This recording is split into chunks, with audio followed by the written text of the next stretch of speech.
Hola guapas y guapos! Welcome back to Global Roots. I am Daniela, your half enchilada, half baguette friend. Settle in as we embark on a new chapter of my journey, bridging the vibrant cultures of Mexico and France. Bon voyage les amis! Ready? Vámonos! Okay, so where were we? Oh, right. I left off with me waiting for a work visa to stay in France, right? And I just realized I made you wait, just like the French administration did with me. Isn't life funny? Okay, let's get into it. Whatever the answer of the French embassy, I had to go back home. My 3-month expiration date had arrived, and I really didn't want to ruin my chances of becoming a legal alien by staying illegally, right? So there I was again, on a plane to Mexico, waiting for the French embassy to contact me with their decision.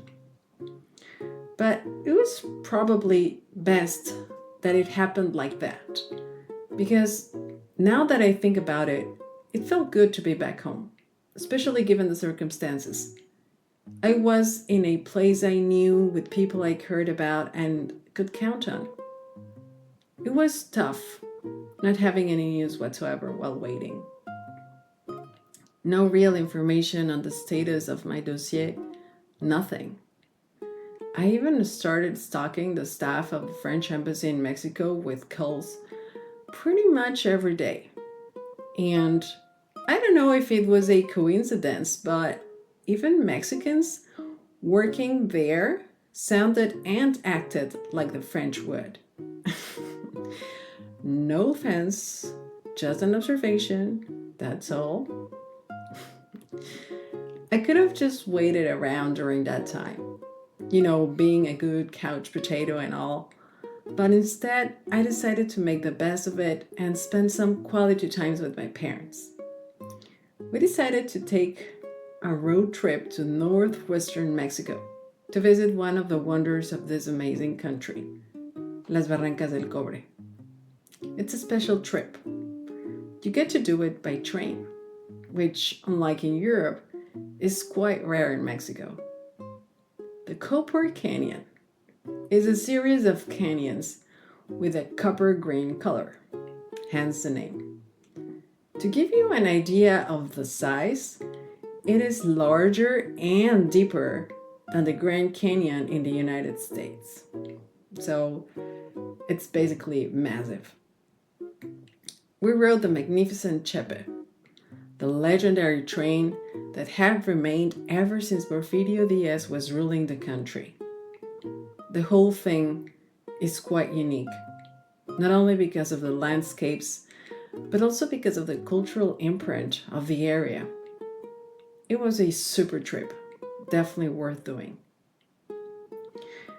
As the wait continued, GF took this opportunity as an excuse to make another trip to Mexico. He said he missed me, but also Mexico, right? I mean, sol, arena y mar. Who would say no to that, right? This time, we spent a lot of time in the Caribbean. Tulum. Tulum de mis amores. The cenotes, the Sian Ka'an protected area. Great weather, great food, and amazing vibes everywhere we went. I just love the color of the water there, especially when in the sea.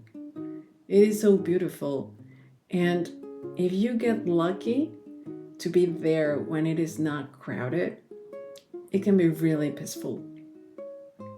It is really difficult to leave the place after, but then you'll get to miss it and want to be back again. It's magical. Okay, so by now, almost a month of waiting had gone by, and still no news from the embassy. A big family event was approaching. The 100th birthday of my grandma on my mom's side. Can you imagine living 100 years? I definitely can't. I'm not even sure I want to live that long. It was a huge family reunion since, well, my grandma, may she rest in peace, she married twice. And as a result of those marriages, she had 11 children in total. So you do. I got to see all these people I rarely see and that look at you, or well, in this case at me, all surprised like, oh my God, Danny, ¿cuánto has cambiado? I remember when you were like this and like that. Meaning short and fat. Ha ha ha. Not funny at all. Still, it is funny how these big events have the power to gather people together, regardless of your day-to-day activities. For this, you definitely make time. And I'm really happy I was able to witness this, to share this time with my family, especially with my mom. Being alive on this crazy planet, living the lives we live for 100 years is definitely a huge accomplishment. Something to celebrate. And so I think the universe was waiting for my grandma to celebrate her 100th birthday. Because guess what? Right after this big, huge celebration, I got the news I was desperately waiting for. Da-da-da-da. The French embassy had finally decided to notify me that my request had been approved. Yay!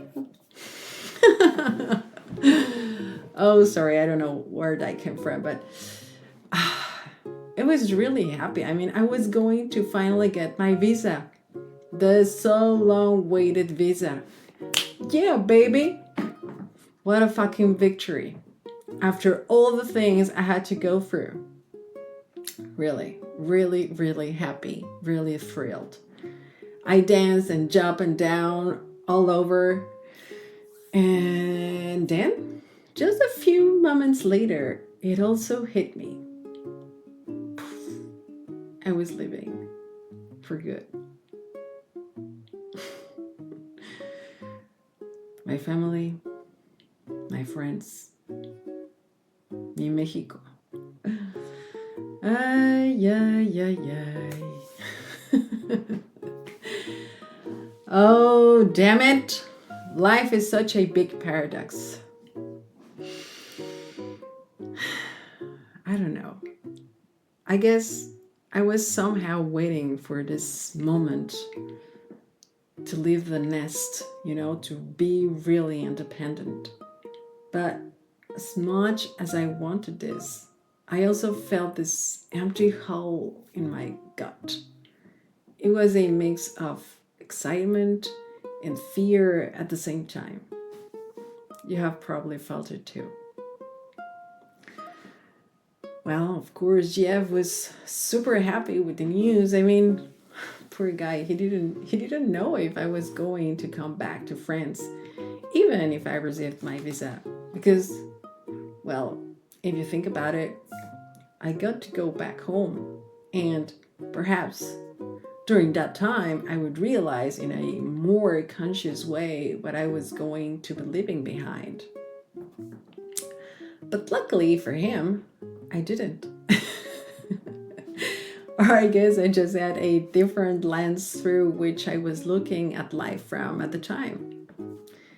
If I try to make sense of why I made that decision back then, I would say that myself, my relationship with GF, and starting a new weighted bigger at the time. So there was one more celebration I would be able to attend before leaving to start my new life and job in Paris. My mom's birthday. We had a great family dinner at this restaurant in the middle of the woods. It was kind of magical. The atmosphere was a lot like Christmas. You're about to end the year, look back in perspective and plan ahead. And it definitely felt a lot like that, ending an era, living in Mexico, looking back at the things I had accomplished so far and planning ahead, living in a completely different environment. No mamen, qué pinche miedo. Oh, Jesus. We had a lot of fun that day. I was really happy. I was able to join this celebration with my whole family, spending time with my mom. She was super happy. And just right after it, it was time for me to leave.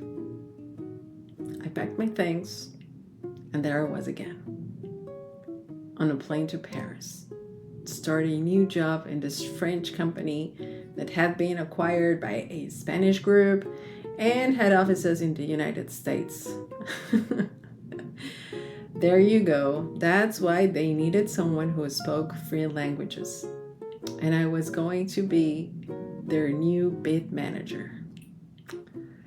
Ah la la la la la la. What a huge bet! While I was writing the script for this episode, I just had a massive flashback of how I was back then, how crazy it was. Literally, like a million images, snapshots of all these moments. I was so fucking lucky. Who would have thought? I still cannot believe all those things happened to me. But they did. And that was just the beginning. I became a French alien in September 2016. I was one of the 6,291 immigrants in France that year. I didn't know much about that then. But now, I do know that. I know that I was very lucky to have found a job and holding a working visa to start a new life in this butter and crème fraîche country.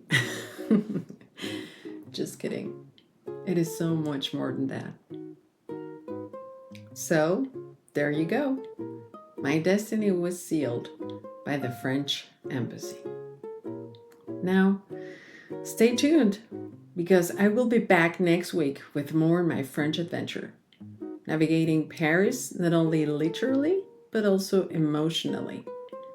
Tune in for the next episode of this Odyssey by the best storyteller ever, me, Daniela, your half enchilada and half baguette friend, here on Global Roots.